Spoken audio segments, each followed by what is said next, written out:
रात्रीच्या 12 वाजता माझ्या नवऱ्याची फर्माईश होती, मला ऑमलेट खायचं आहे. Hello everyone. तर माझ्या दिवसाची सुरुवात सकाळी चहाने होत असते. कारण की तुम्हाला माहीत आहे त्याचा चहा घेतल्याशिवाय आपल्याला कोणतेच कामं उरकत नाही. म्हणून सकाळी चहा वगैरे केला, चहा घेतला आणि एकदम मूड फ्रेश होऊन जातो. चहा वगैरे झाला की मग बाकीच्या कामाला सुरुवात होते. त्यानंतर घरातली सगळी पटापट कामं करून घेतली. स्वयंपाक वगैरे सगळे कामं झाली. माझी जी बेसिक कामं असते ते कामं करून घेतली. नवऱ्यासोबत निघाली दुकानाला. तुम्हाला तर कालच्याच व्हिडिओमध्ये सांगितलं आहे की मी आता सध्या रोज दुकानात जात आहे, म्हणूनच दुकानात आली. तिथले पण थोडीशी कामं करू लागले. नवरा तसं मला काही कामं करू देत नाही. मला नुसतं फक्त काउंटरवर बसायचं काम असते. बस तेवढं वगैरे केले. त्यानंतर दुकानातलं मला थोडंसं सामान आणायला, म्हणजे दुकानातले पार्सलचे रब्बर वगैरे आणायचे होते, ते आणून घेतले. आणि ते घेतल्यानंतर मी येता येता मला थोडंसं भाजीपाला वगैरेच्या गाड्या दिसल्या.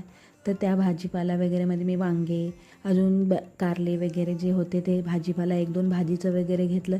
कारण की आता दुकानात येत आहे तर संध्याकाळी जे भाजीवाले घरी येते तर मी पण घरी नसते भाजी वगैरे घ्यायला. तर मला जसा वेळ भेटतो तसाच मी मार्केटला वगैरे जाते आणि थोडाफार जे भाजीपाला आपल्या घराला लागते म्हणजे तो घेऊन घेते, म्हणजे जेणेकरून मला सकाळी गडबड नाही झाली पाहिजे स्वयंपाकाची. आणि आज नाही मला कणसं पण दिसली तर मी कणसं पण घेतले संध्याकाळी. नंतर मग दुकान वगैरे चालू झालं आणि आम्ही 11:30ला दुकान वाढवून दिलं. त्यानंतर घरी आलो तर नवऱ्याला त्यांना आज अंड्याचं ऑमलेट खायचं होतं. त्यांनी मला 12 वाजता रात्री अंड्याचं ऑमलेट करून मागितलं. मी म्हटलं ठीक आहे चला करून द्या. ते खात आहे तर त्यानिमित्तानं मी पण खाऊन घेतलं.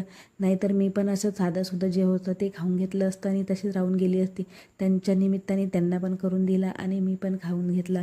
तर असा होता माझा आजचा दिवस. आजच्यासाठी एवढंच. चला तर भेटू नेक्स्ट व्हिडिओमध्ये. तोपर्यंत बाय.